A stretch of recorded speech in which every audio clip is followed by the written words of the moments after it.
Hi everybody, State of the Gym address for 810 CrossFit, Sunday, September 29th, 2013. Today, on September 29th, is Scott Larson's birthday. Tomorrow, on Monday, September 30th, is Coach Liz DeGain's birthday. And on Tuesday, October 1st, will be Justin Galitis' birthday. If you get a chance, wish all of those guys and gals a happy birthday, please.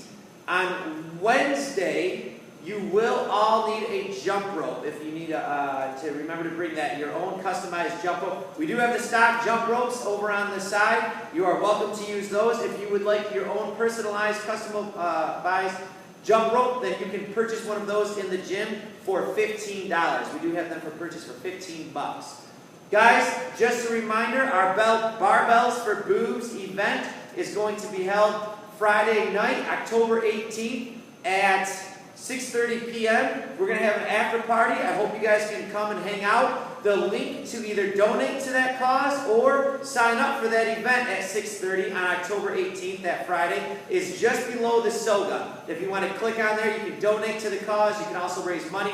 Remember, the monies raised for this event will go towards cancer research and individuals in need of a mammogram.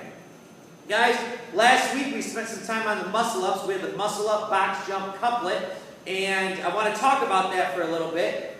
First of all, if you remember right, the scaling version that we did is we put our feet on the ground on the rings, and we pulled through in a transition. It looked like so.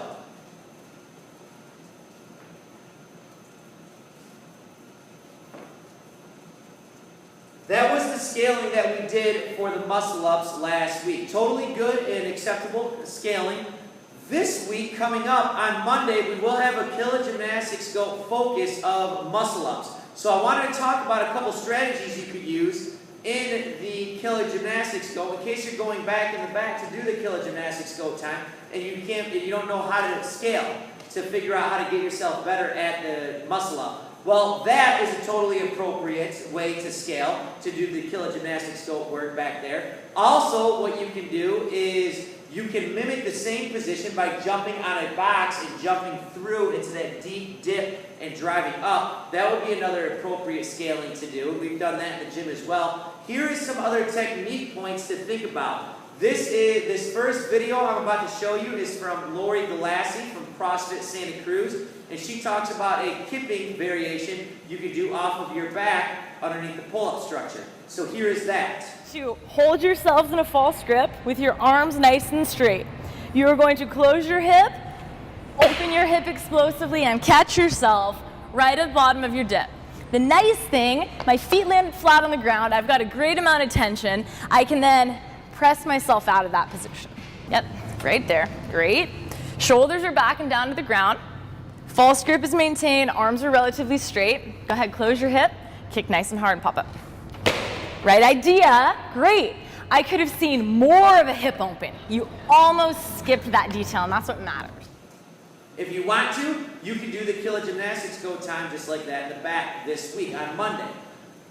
Another cool technique video to check out is right here. It is from Carl Paoli, and he is talking about, in this part of it, he's talking about the first part of the kip to get yourself to be efficient in the kip. Check this video out and notice about what he talks about opening the hip and how he uses the band to scale the muscle up. It's kind of hollow body position with my hands in front of me. Hands are just neutral, nothing fancy. And all I'm going to do is try to move from this bowed global flexion position to this globally extended position. From here to here, here to here. That's all I'm looking for. If I'm capable of doing that, I will be able to generate a kip, a whip, a little snap. This is what everything is based on. So once again, my position, closed up, extended. Can I do it fast? If I can do it fast, what happens? I get a little lift. Snap. I get a little lift. That's what I'm looking for. In this next part, Carl Pioli moves on from that transition of using the band to work on the first part, the hip opening of the hipping part of the muscle up. And now he moves on to talking about the transition, how to use the transition with that first part of the opening. It's not much different than what we do here, but here it is. So once you have that, you'll notice that you went from a globally flexed to extended body position, and now your hips are really close to the ring. So one more time, I went from flexion, extension, my hips touch the rings. I'm going to give myself more band tension. What I'm doing here now is same thing. I'm going to go into this position, but I'm going to start with my hips up, high hips. From here, I'm going to do the fastest sit-up over the rings I've ever done. When I did this, I did not initiate the pull with my arms. I'm trying to initiate the pull in my hips. Hips! And now, this last part of the transition, the technique that Carl Pioli talks about, he mentions the snappy hip. So what you'll notice now is not only is he bringing his hip towards the rings and then doing the transition, but we always say this in weightlifting with the Olympic lifting, is that a snappy hip is a happy hip.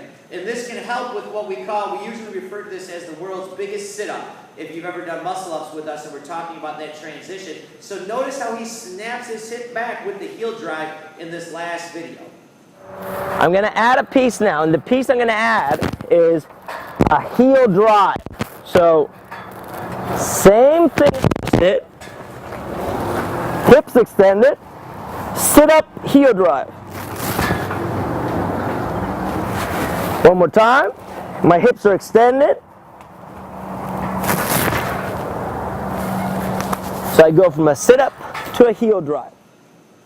Now guys, your kilogymnastics this week is going to be 10 grease the groove muscle ups. So what that means on Monday, remember, is it's going to be 10 minutes, every minute on the minute, of X amount of muscle ups. You want to maintain the same amount of muscle ups throughout the entire duration. So you don't want to do 50 in the first round, first minute, and 0 in the last round of the 10 minutes. You want to maintain the steady 4s all the way throughout. But if you don't have muscle ups, these are some ideas of what you can do every minute on the minute for 10 minutes. Remember, the goal would be to be better at the muscle up than you were yesterday. Guys, I hope these technique videos are helping you out. That is the state of the gym. Oh, one more announcement I have for you is that we have a lot of individuals with names on the burpee board. I'm going to take a video, and here is the names on the burpee board that you need to be aware of.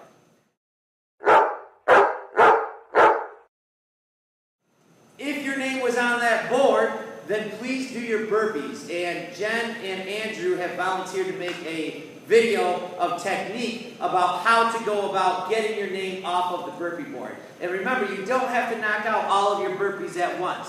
So that would be, we have some people with over 100 burpees. Misbah, Nader, Lindsay. When you guys come in, knock some burpees off and then adjust it. So that way it doesn't still say 170 burpees. It says 160 burpees, 150, because you're progressively getting lower and lower and lower. So I hope that technique video helps you out.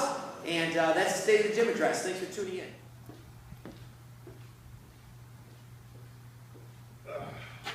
What? Jen must have forgot to sign me in. No one's here anyway. I'm just gonna work out. You're only cheating yourself if you don't do your burpees. Come on!